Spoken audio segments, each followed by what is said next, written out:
Hello and welcome to Rob's Models. I'm Rob, and today the model I'm talking about is Airfix's 1/72 scale DeHavilland Chipmunk. Now this isn't a kit that I've made recently. This one's actually about 4 or 5 years old. I found it in the loft and I found some old photographs that I took whilst I was building it. And I thought it would be an interesting one just to have a quick look at today. A little mini type review and see how it goes together.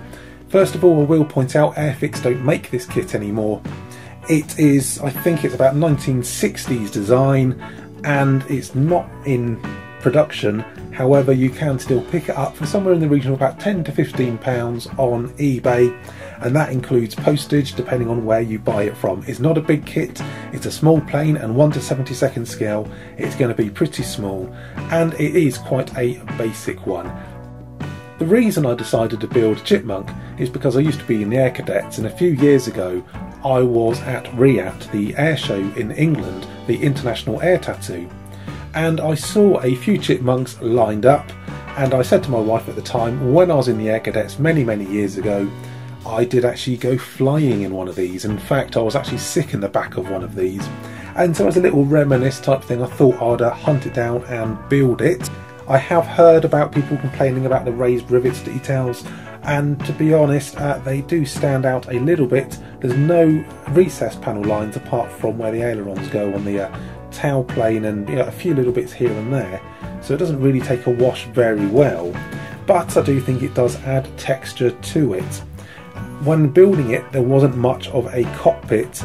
In fact, I actually had to use some plasticard just to fabricate some panels, just really to fill up the gaps. However, with 2 people crammed in there, you cannot really see it, so there's no point detailing them up. I built this kit when I was really getting back into modelling as a hobby, and so there's definitely some techniques in here that were not very good. It was also the first kit I used an airbrush on when painting, and I actually used Humbrol paints for it. So although the Humbrol acrylics, they didn't go down too thin, and there's definitely steps on there, and I think the masking wasn't too good either. The decals are quite yellow as well, so that's quite annoying, and they really do stand out. I did try putting a wash on there, and the wash has actually gone into a few of the panel lines that there are, but has actually kind of made it look more grimy, and it doesn't really work too well. Definitely needs a little bit of better masking. I would be interested to try to build this kit again and try and use a few other techniques that perhaps I didn't know when I first built this one a few years back. I've got better at masking up canopies. I wouldn't be using the Humbrol paints, and also the airbrush I'd be using would be a lot better one. The one that I actually used for this was the one that actually come free with the compressor, so not in very good quality, and I do remember constantly having to fight with it as it would keep blocking up, and every time I just managed to spray a little bit, it blocked up again. The Humbrol paints were quite thick. Although the Air Cadets no longer use Chipmunks, there are a few in active RAF service.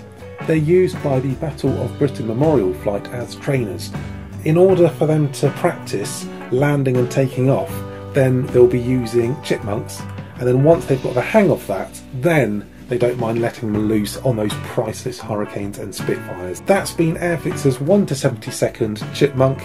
If you've actually got some sort of affiliation with the Air Cadets or used to be in it, I recommend building it just so you can say it's something that you yourself flew in. Hope you have enjoyed this look back. Next time we're going to try and get on and build something new. Make sure you subscribe. I've been Rob. Keep modelling.